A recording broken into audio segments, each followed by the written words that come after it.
नाना के इस परिवार में शरत के लिए अधिक दिन रहना संभव नहीं हो सका। उसके पिता न केवल स्वप्नदर्शी थे, बल्कि उनमें कई और दोष थे। वे हुक्का पीते थे और बड़े बड़े होकर बच्चों के साथ बराबरी का व्यवहार करते थे। उनकी शरारतों में वे सदा अपरोक्ष रूप से सहायता करते थे। जब उनमें से किसी को गोदाम में बंद करने की सजा मिलती तो वे चुपचाप खाना दे आया करते थे। जब वे छूटते तो फूलों की माला तैयार करके उन्हें प्रसन्न कर देते थे। उनके बनाए कागज के नाना प्रकार के खिलौने बच्चों में बहुत लोकप्रिय थे। बड़े यत्न से वे स्लेट पेंसिल लेकर उन्हें सुंदर अक्षर लिखना सिखाते थे। उनके लिए गंगा स्नान का प्रबंध कर देते थे। कैसा आनंद है गंगा में कूदने में, यह बच्चे ही जानते हैं। तभी तो उनके लिए वे मरुस्थल में शाद्वल के समान थे। उनकी संवेदनशीलता अपरिसीम थी। एक तो घर जमाई, इसके उपरांत कठोर अनुशासन वाले परिवार में ऐसा बर्ताव करना, इसी कारण वहां उनकी स्थिति बहुत अच्छी नहीं थी। उनका स्वतंत्र व्यक्तित्व जैसे समाप्त हो गया था, जैसे उनके तन मन दोनों को किसी ने खरीद लिया हो। उनका अपना उनके पास कुछ नहीं था। काशीनाथ भी तो घर जमाई होकर रहता है, उसे भी मानसिक सुख नहीं है।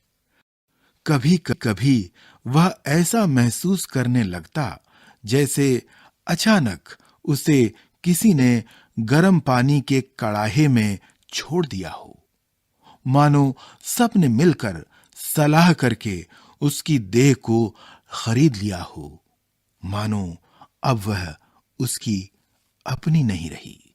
फिर भी किसी तरह दिन बीत रहे थे कि अचानक एक दुर्घटना हो गई। केदारनाथ की पत्नी विंध्यवासिनी देवी तांगे में कहीं जा रही थीं कि वह उलट गया। यहां बताया गया है कि यह सन 1888 ईस्वी की बात है। और अब पाठ जारी करते हैं।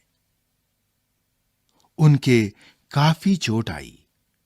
बहुत प्रयत्न करने पर भी वह भागलपुर में ठीक नहीं हो सकीं। डॉक्टर ने कहा, इन्हें कलकत्ता ले जाइए। काफी व्यय साध्य बात थी और परिवार की आर्थिक स्थिति तब तक बिगड़ चुकी थी।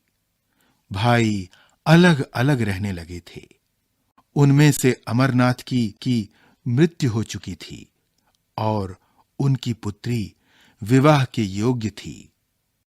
पितृहीन कन्या का विवाह देर से होने पर अपवाद उठ खड़ा होने का डर रहता है। केदारनाथ करें तो क्या करें। एक दिन उन्होंने मोतीलाल को बुलाया। कहा, अब तुम्हारा यहां रहना संभव नहीं है। देवानंदपुर जाकर कोई काम करने का प्रयत्न करो। मोतीलाल ने सुन लिया। भुवन मोहिनी ने भी सुन लिया। कोई रास्ता नहीं था। शिकवा शिकायत करती भी तो किससे करती और कैसे करती। इसीलिए शरत ने एक दिन पाया कि वह फिर देवानंदपुर लौट आया है। लेकिन लौट आने से पूर्व उसका परिचय गांगुली परिवार के पड़ोस में रहने वाले मजूमदार परिवार के राजू से हो चुका था।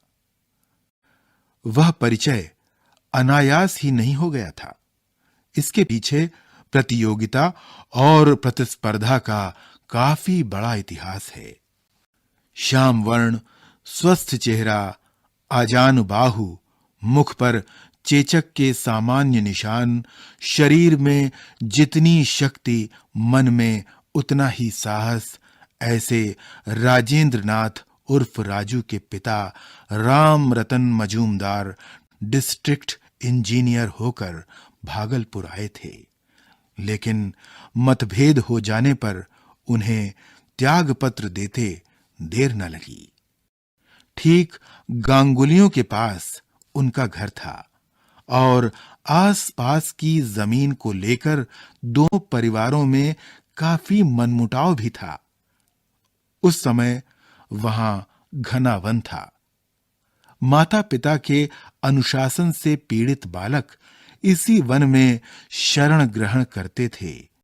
धूम्रपान, गांजा और चरस के साथ-साथ भैंसों का दूध चुराकर शरीर बनाने का काम यहां निरंतर चलता था।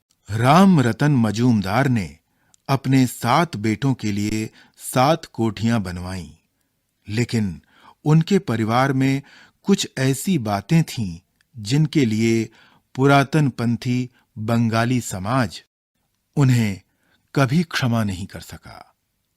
वे लोग चीनी मिट्टी के प्यालों में खाना खा लेते थे। मुसलमान बैरे से कांच के गिलास में पानी लेने और छोटे भाई की विधवा पत्नी से बातें करने में उन्हें कोई आपत्ति नहीं थी। वे मोजे पहनते, दाढ़ी रखते, क्लब जाते और बातों में दर्शन का पुट देते थे। पिता की स्वाधीन चेता परंपरा को राजू ने चरम सीमा तक पहुंचा दिया था। पतंगबाजी के द्वंद्व युद्ध में शरद की तरह वह भी पारंगत था। इसलिए स्वाभाविक रूप से दोनों एक दूसरे को हराने की कामना करते थे। राजू के पास पैसे का बल था।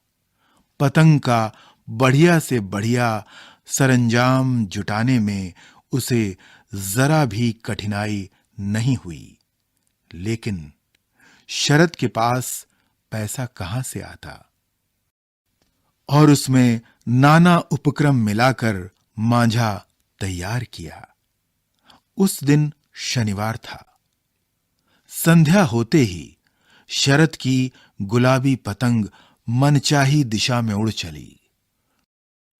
उसी समय देखा गया कि एक सफेद पतंग धीरे-धीरे उसके पास आ रही है। यह थी राजू की पतंग।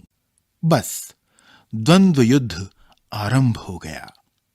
पेंच पर पेंच लड़े जाने लगे। दोनों दल अपनी-अपनी विजय के लिए उत्तेजित हो उठे। वह मारा, वह काटा का कर्णभेदी स्वर सबको डोलायमान कर लगा। सहसा लोगों ने देखा कि सफेद पतंग कटकर इधर-उधर लड़खड़ाती हुई धरती की ओर आ रही है। फिर क्या था? शरद के दल के हर्ष का पारावार नहीं रहा। उधर राजू ने उसी क्षण पतंग का सभी सरंजाम गंगा को समर्पित कर दिया।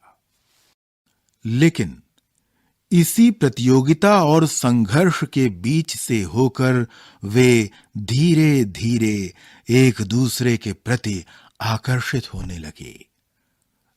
राजू असाधारण प्रवृत्ति का बालक था।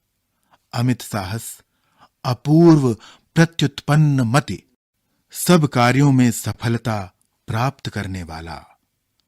शरद की स्थिर, धीर और शांत बुद्धि अभिभावकों के दुर्ग की मोटी दीवारों को लांघकर उसे चकित करती रहती थी और वह उससे मित्रता करने के लिए आतुर हो उठता। आखिर एक दिन सब विघ्न बाधाओं को लांघकर दोनों किशोर एक हो गए। राजू, जो आयु में बड़ा था, शीघ्र ही शरद के सभी दुस्साहसिक कार्यों का मंत्रदाता बन गया। उन दोनों की मित्रता का एक और कारण था। संगीत और अभिनय के प्रति दोनों का समान प्रेम। शरद का कंठ अत्यंत मधुर था। बार बार इस मित्रता के संबंध में उसे चेतावनी मिली होगी, पर तत्कालीन सदाचार और अनुशासन क्या कभी उसे बांध कर रख सके? उस परिवार के मुखियों में ऐसा एक भी नहीं था जो उसे प्रेरणा और सराहना के दो शब्द भी कहता। यही समय तो जीवन के सर्वांगीण विकास का प्रारंभिक काल माना जाता है। तब उसके लिए यह स्वाभाविक था कि वह परिवार के बाहर प्रेरणा के स्रोत खोजता, क्योंकि प्रारंभ से ही उसमें वे गुण विद्यमान थे जो व्यक्ति को महान बनने का अवसर देते हैं।